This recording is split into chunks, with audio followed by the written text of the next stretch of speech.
Olá, pessoal!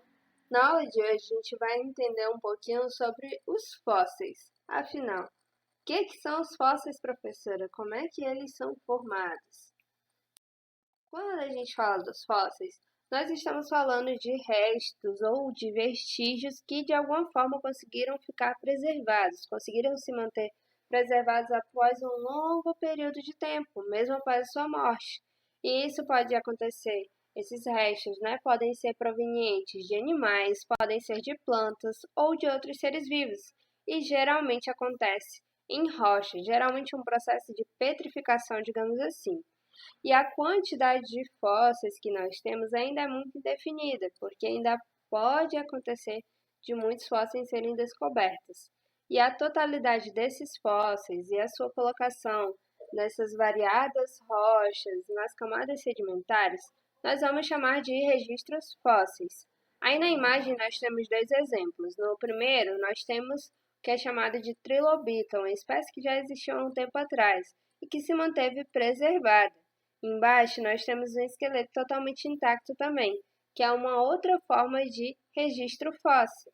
Vamos entender quais são os tipos mais comuns que podemos ter de registros fósseis. Os fósseis mais comuns que nós temos são de ossos, de dentes, pedaços de madeira, folhas e conchas, tá?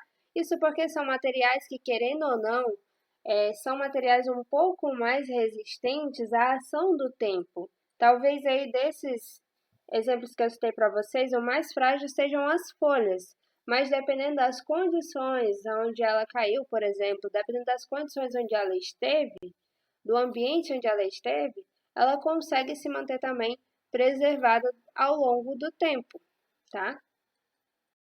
E aí, é importante eu destacar que, inicialmente eu falei para vocês que os fósseis são geralmente encontrados em rochas, mas isso não é uma exclusividade, ou seja, não são encontrados somente em superfícies rochosas. Existem outras possibilidades, existem outros ambientes onde os fósseis também podem ser achados, também podem ser, então, encontrados.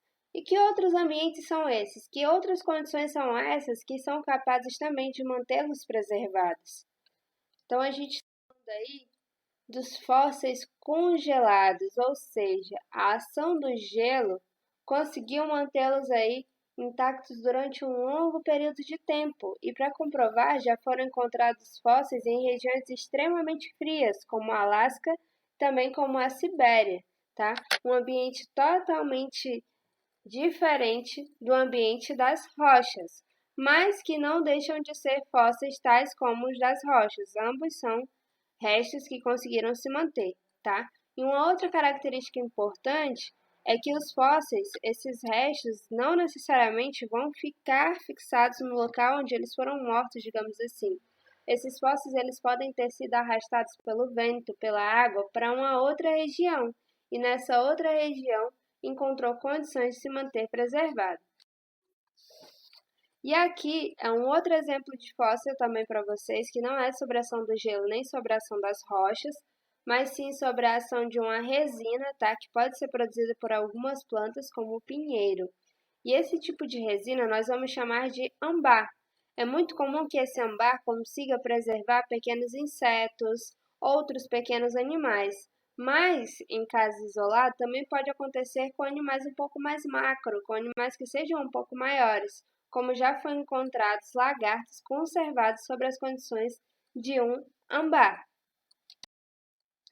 E quando a gente fala desse processo de fossilização, quando a gente fala desse registro fóssil, nós estamos falando de uma área específica dentro da ciência. E que área é essa? Nós estamos falando da paleontologia, tá? Então, a paleontologia vai ser a área responsável por estudar esses restos ou vestígios que conseguiram se manter aí ao longo do tempo. E o cientista responsável por fazer esse estudo desses registros, nós vamos chamá-los de paleontólogos. E esses paleontólogos, eles não conseguem achar esses resíduos, esses vestígios de qualquer maneira.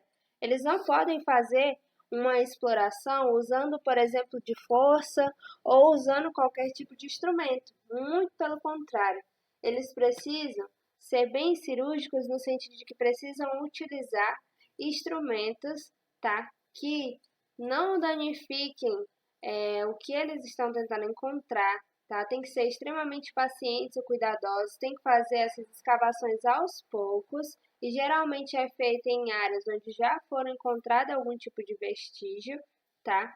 É um trabalho que requer muito tempo, porque às vezes ele encontra uma peça, mas para encontrar um esqueleto completo, por exemplo, demora muito. Ele não pode achar um pedaço, vou terminar essa escavação aqui rapidamente, vou pegar um trator, digamos assim. Não é assim.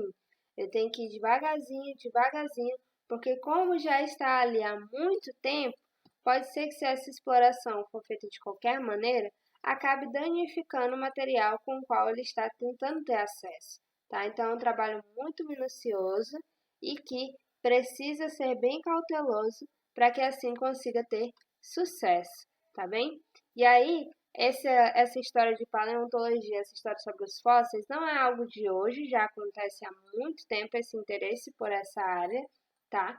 E uma curiosidade para vocês: aqui na nossa cidade, na UFAC, que é a Universidade Federal do Acre, nós temos um museu de paleontologia.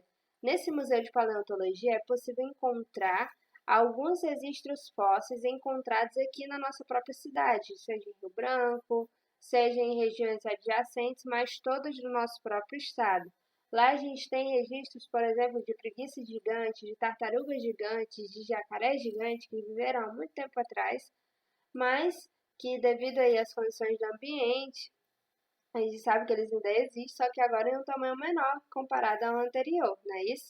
Então a gente tem aqui e é aberto à visitação, tá bem? Quando tudo isso passar, eu recomendo que quem puder tente entrar em contato e faça uma visitinha lá que eles recebem todo mundo de bom grado.